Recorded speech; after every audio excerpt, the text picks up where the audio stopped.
There's no point saying, I'm gonna do, a 45-minute workout every single day of the week for a month. You don't rise to the level of your ambitions, you actually fall to the level of your systems. One of the biggest mistakes we see new fitness enthusiasts making is actually, so I would start with 2 to 3. Hey guys, my name is Dan from The Fearless Gym Goer, and today we're going to be giving you some practical things that you can take away so that you can finally get your fitness journey started once and for all.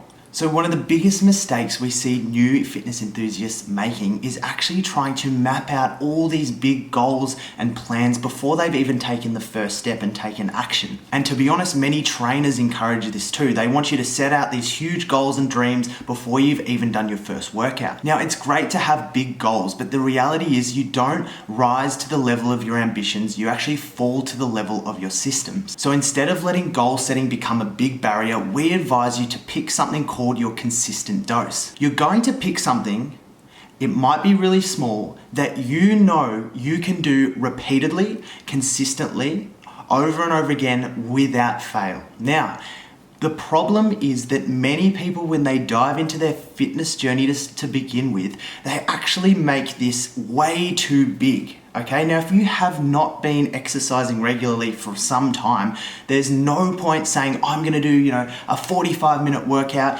It's gonna be a high intensity. I'm gonna do it every single day of the week for a month. The reality is you're really not at a level where you're going to adhere to that and you're not gonna stay consistent. So it's much better to pick something that you definitely will not fail to do. For instance, it might be as simple as every second day, you're going to go for a 15-minute walk around the block. And once you've done that for 3 weeks in a row, you've proven to yourself that you can stay consistent, and then you can start to look at making that consistent dose a little bigger. Maybe it's going up to a half an hour walk a day, or maybe it's doing it every day, or maybe it's doing that and then the next day you're doing a small 15-minute workout with your body weight, something like that. And trust me, once you start to gain a little bit of momentum and do this consistent dose over and over again, it's going to hold you in such good stead for long-term progress. Now, lucky for you, you're actually in a highly motivated state right now. You're here for a reason, and let's capitalize on this moment. So here are some examples of ways that you can take some practical action today.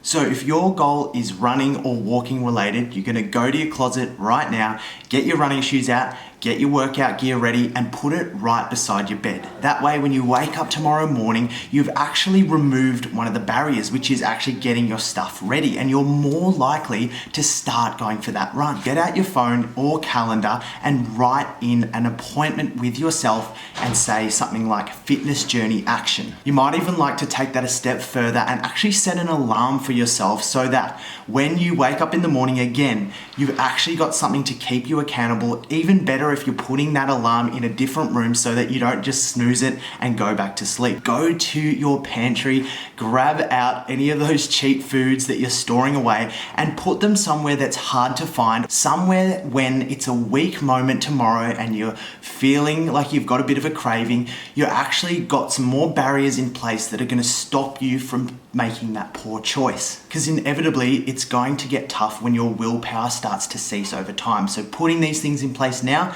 is going to hold you in good stead later on down the track. So stop overthinking it and instead start to build momentum. Because the reality is that doing an average program super consistently over time is going to get you way better results than doing, the perfect program but failing to do it consistently. I see so many fitness goers just over-analyzing, overthinking it. Should I do HIIT? Should I do cardio? Should I do strength at home? How many times a week should I do it? Should I join a gym membership? You get the picture. So instead, just pick something. Literally, it could be anything at all, and just do it consistently. It really doesn't matter, because that's going to build that momentum and pave the way for long-term results down the track. Next, you want to focus on becoming rather than pursuing. You want to integrate fitness into your life. You want it to become a part of you so that your identity is actually nested in these good habits. So you want to become the type of person that just works out, it's just what you do.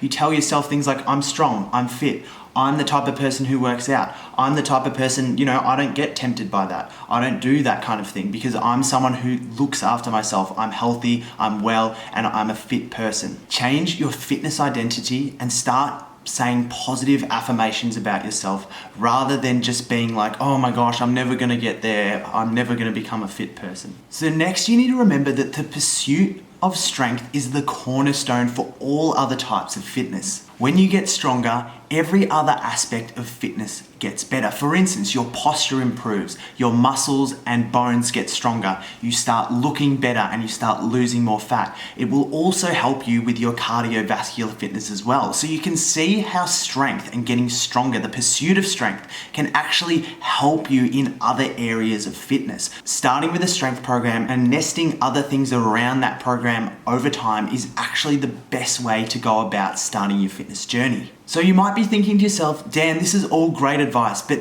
what does this look like on a weekly, daily basis? How can I actually kind of get started and do it consistently? I would start with 2 to 3 body weight strength workouts per week, working all of the muscles in your body. It also would be good to incorporate, again, maybe 2 to 3 walks in per week as well. But you can adjust this based on what you think you can adhere to and what you think is your consistent dose. Once you've picked what you're gonna do for the week, again, try and do that for 3 or 4 weeks in a row and then just add a little layer. Maybe you add a little bit more intense cardio, maybe you add a few exercises to the strength workout, whatever you think, again, that you can adhere to over time consistently. So we hope you've enjoyed the video today. Please comment if you've got any questions and we'll get back to you as soon as we can with some answers on practical ways that you can apply this stuff in your specific situation. See you next time.